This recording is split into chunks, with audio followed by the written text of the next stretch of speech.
सर्व वारकऱ्यांना पुन्हा एकदा माझा नतमस्तक रामकृष्णारी. आज 7 जुलै आहे संत तुकाराम महाराजांचं प्रस्थान आणि उद्या 8 जुलै संत ज्ञानेश्वर महाराजांचं प्रस्थान. परंतु गेल्या 3 दिवसापासून एवढी भयानक पर्जन्यवृष्टी चालू आहे की बघा अशा प्रकारची सगळी पर्जन्य स्थान झालेलं आहे. पण माझ्या सर्व वारकरी बांधवांना आणि दिंडीतल्या सर्व माऊलींना विनंती आहे, आपण आज जिथे असाल तिथे सुरक्षित राहा. आणि जर समजा तुम्हाला माऊली किंवा तुकोबांच्या पालखीसोबत जायचं आहे तर आज देहू आणि आळंदीला कृपया कोणी जाऊ नका. सरळ पुण्यामध्ये पुढचा टप्पा जो आहे पुणे त्या ठिकाणी जा, जेणेकरून आपल्याला पंढरपुरापर्यंतचा हा माऊलीचा तुकोबाचा प्रवास सुखमय करता येईल. आजच्या या तुकाराम महाराजांच्या प्रस्थानाला एक अभंग आहे.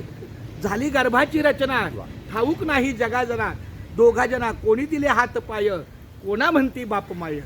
तुझी आई होती तानी तेव्हा कुठे होता प्राणी, कोणी दिले हात पाय, कोणा म्हणती बाप माय. तुझा बाप होता बाळ कुठे होता कंठित काळ, कोणी दिले हात पाय, कोणा म्हणती बाप माय.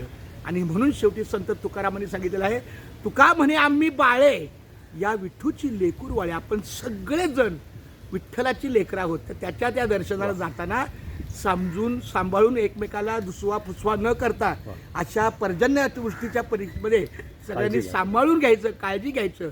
जागा कमी असेल तर कमी जागेमध्ये जास्त लोकांना खूप सुरक्षित राहता येईल असा प्रयत्न करा. कारण रामकृष्ण रामकृष्ण रामकृष्ण.